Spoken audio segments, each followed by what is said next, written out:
Hi guys, welcome back to my channel. இன்னைக்கு நம்ம ரொம்பவே yummy and delicious ஆன vegetarian starter recipe தான் பார்க்க போறோம். Chinese Pakoda. இதை நம்ம street food style எப்படி செய்யறதுன்னு பார்க்கலாம் வாங்க. If you like my video, give a big thumbs up and don't forget to click on the bell icon. ஒரு பவுல்ல சாப் பண்ண கோஸை சேர்த்துக்கலாம். கோஸை இந்த மாதிரி ஜூலியனா கட் பண்ணி எடுத்துக்கோங்க. மற்ற வெஜிடபிள்ஸை விட கோஸை அதிகமாக சேர்க்க போகிறோம். 1.5 கப் அளவு கோஸை சேர்த்துருக்கேன். அடுத்து கேரட்டையும் அதே மாதிரி கட் பண்ணி சேர்த்துக்கலாம். அடுத்து கேப்சிகம் சேர்த்துக்கலாம். கேரட்டும் கேப்சிகமும் சேர்த்து 1 கப் அளவு இருக்கும். அடுத்து ஒரு மீடியம் சைஸ் வெங்காயத்தை ஸ்லைஸ் பண்ணி சேர்த்துக்கலாம். 4 to 5 பூண்டை நல்லா ஃபைனாக சாப் பண்ணி அதையும் சேர்த்துக்கலாம். சாப் பண்ண கொத்தமல்லியை சேர்த்துக்கலாம். தேவையான அளவு உப்பு சேர்த்துக்கலாம். 1 டீஸ்பூன் அளவு சில்லி ஃப்ளேக்ஸ் சேர்த்துக்கலாம். உங்கள் காரத்துக்கு ஏற்ற மாதிரி நீங்கள் சில்லி ஃப்ளேக்ஸை சேர்த்துக்கோங்க. அடுத்து பைண்டிங்காக மைதா சேர்த்துக்கலாம். 1.25 கப் சேர்க்க போகிறேன். ஃபஸ்ட்டு 1 கப்பு, அடுத்து 1/4 கப் சேர்த்துக்கலாம்.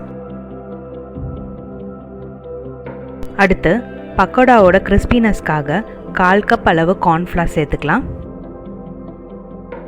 அடுத்து நம்ம சாஸஸ் எல்லாம் சேர்த்துக்கலாம். முதல்ல சோயா சாஸ் 2 டீஸ்பூன் அளவு சேர்த்துக்கலாம். கிரீன் சில்லி சாஸு 2 டீஸ்பூன் சேர்த்துக்கலாம். உங்கள் டேஸ்ட்டுக்கு ஏற்ற மாதிரி எல்லா சாஸஸோட அளவையும் சேர்த்துக்கோங்க. அடுத்து டொமேட்டோ சாஸ் 1 டீஸ்பூன் சேர்த்துக்கலாம். தண்ணி எதுவும் சேர்க்காமலே வெஜிடபிள்ஸை நல்லா ஸ்குவீஸ் பண்ணி மிக்ஸ் பண்ணிங்கனாலே டோ கன்சிஸ்டன்சிக்கு வந்துடும். இந்த குவான்டிட்டி மாவு 6 to 7 பேர் அளவு சாப்பிட்றதுக்கு கரெக்டாக இருக்கும். உங்கள் அளவுக்கு ஏற்ற மாதிரி சேர்த்துக்கோங்க. ரெட் ஃபுட் கலர் சேர்க்குறேன். It's completely optional.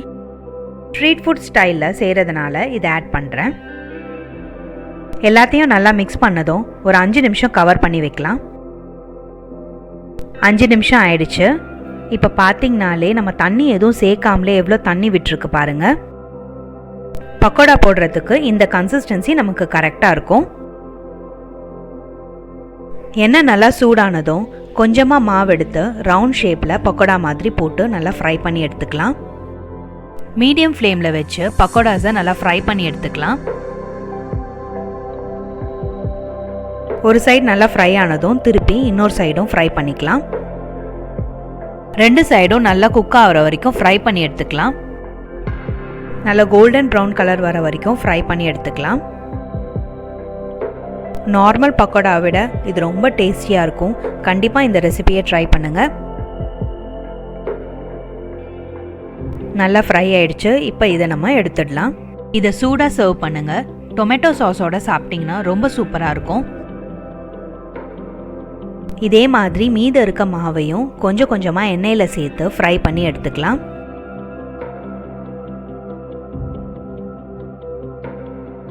ரெண்டு பக்கம் நல்லா ஃப்ரை ஆகி கோல்டன் ப்ரௌன் கலர் வந்ததும் எடுத்துடலாம்.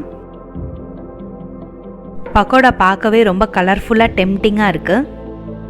இந்த அருமையான சைனீஸ் ஸ்டைல் பக்கோடாவை கண்டிப்பாக உங்கள் வீட்லேயும் ட்ரை பண்ணி மறக்காமல் உங்கள் கமெண்ட்ஸை ஷேர் பண்ணுங்கள். Don't you love subscribing? Please subscribe to our channel, rasithurusi.